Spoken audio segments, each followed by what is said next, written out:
telling stories where they actually immigrated from another country. Something to think about would be what are some of the freedoms and opportunities that they had in America that were different. So I was thinking, since they lived in Astoria and they have that big Astoria bridge, could I kind of like do something here like that was kind of important there and then have like the bridge kind of fade in? I work with families all over town where I do oral history interviews, turn the interviews into written stories, and then help them illustrate their stories using their photo collection, historic photos, documents, and custom artwork that I create for them. The project that we're working on is migration stories, and so you pick a person in your family that migrated from anywhere. It could be from a house to a different house in Oregon, or from a state to a different state, or out of the country even. I chose mine about my dad, and when he was younger he moved from Algeria to France. The goal of this project is that it is interdisciplinary and can be really well incorporated into a core classroom like this. And so they've got geography. Obviously a lot of them have learned where these places are they didn't even know. We have, of course, the whole writing aspect. We have research, got them thinking about their own stories. They practiced doing their interviews with each other. Then they went home, interviewed a family member, and came back, and with their core teachers, they actually wrote a story based on their interviews. I wrote it from the perspective of my great-great-grandfather, because he actually moved over first and got a stable job and place to live, and then my great-great-grandmother moved over.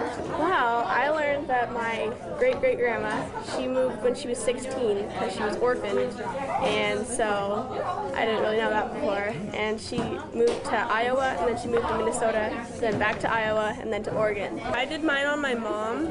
She was just really upset about leaving her friends and her school and what she was used to every day, because she thought that where she was moving to was going to be a big difference, and that just kind of scared her a little bit. I've never really known where she was from, but yeah, this is like the only time I've really understood it, I guess. Well, I hope, first of all, that they will have learned some things about their family that they didn't know. And not only that they've learned fact, but in the work that I do, we talk about going from fact to memory to meaning. And that they'll have learned sort of the nuts and bolts of their family migration stories, but also that they'll understand why it's important from their family's perspective. And then they use that story as the basis for their 3 illustrations. Yeah. I think if you really focus on highlighting what your life is like here, then it'll happen naturally that we'll see the differences. Obviously there's differences between here and Korea. Yeah. I don't know really how to show that without it learning like the journey. Okay. And then the last piece focuses more on what their life was like now, because it's easy to sometimes take things for granted, and then we realized that only a generation or 2 before us, our family members often went through a lot to enable us to have these opportunities. This is my dad, and that's his older sister and older brother, and then his mom is attached. And then with the art, I think gaining more confidence that whether or not they identify themselves as, you know, visual artists, that everyone can create art. And this is like, I'm going to draw a silhouette of people walking here, that way, and it should be a big city over here. And this is her journey panel, and it has like a ship's log, and she came from Norway, and so I have a map, and then there's the boat station. So to have the chance to explore using photography combined with painting and drawing and maps.